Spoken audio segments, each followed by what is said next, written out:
বাঙালির চায়ের থেকে রাজনীতির চর্চা সারা বছরের, তবে ভোটের দিন যত এগিয়ে আসছে চায়ের উত্তাপের সাথেই বাড়ছে ভোটের উত্তাপ। বাদ যাচ্ছে না রায়গঞ্জ, কারণ লোকসভা ভোটের দ্বিতীয় দফাতেই রায়গঞ্জে ভোট। কি চাইছে রায়গঞ্জের মানুষ জেনে নেব সরাসরি তাদের থেকে। এবারে দ্বিতীয় দফায় আপনাদের এখানে ভোট, কি চাইছেন, কাকে সমর্থন করছেন? দেখুন, পশ্চিমবঙ্গে যবে থেকে বামফ্রন্ট ছিল, তারপরে একটা বিশাল দফা তৃণমূলের, মানুষ বীতশ্রদ্ধ। মানুষ মোদিজির উন্নয়ন, মোদিজির কর্মকাণ্ড দেখে এসছেন। মানুষ এবার রায়গঞ্জে একদম ডিটারমাইন্ড যে মানুষ বিজেপিকেই চাইছেন। বিজেপির যে ক্যান্ডিডেট এখন এবার হয়েছে, সে নবীন একজন ছেলে।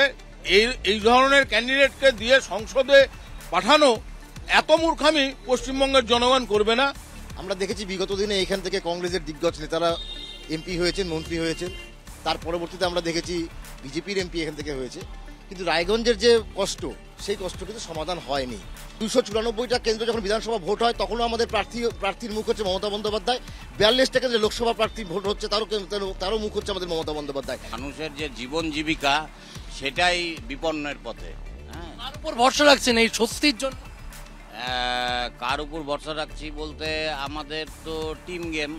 আমাদের যেটা তৃণমূল কংগ্রেসের যে ক্যান্ডিডেট যারা আছে, তারা উইন হলে সংসদে গিয়ে রাজ্যের যা যা দরকার সেগুলো নিয়ে বলবে। ভালো টাকা এলো না, 15 লক্ষ টাকা অ্যাকাউন্টে এলো না, উনি প্রশ্ন তুলছেন, কিভাবে দেখছেন? বিষয়টা হচ্ছে যে এগুলো তো বিরোধিতা করবেই, এগুলো নিয়ে কথা বলবেই। এটা লোকের ভেতরে নরেন্দ্র মোদী আছে, থাকবে। আর এটা আমি বলবো যে আমাদের রায়গঞ্জ থেকে কার্তিক পালি বিপুল ভোটে জিতবে। নরেন্দ্র মোদী মানুষের মাঝে আছেন, থাকবেন বলছেন উনি। আপনি মনে করছেন নরেন্দ্র মোদী মানুষের মাঝে আছে?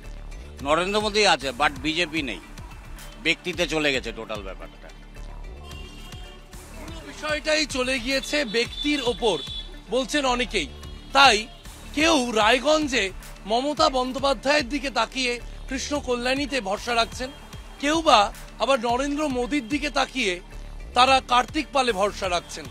ব্যক্তি নির্ভর কি হয়ে উঠছে ভারতীয় রাজনীতি?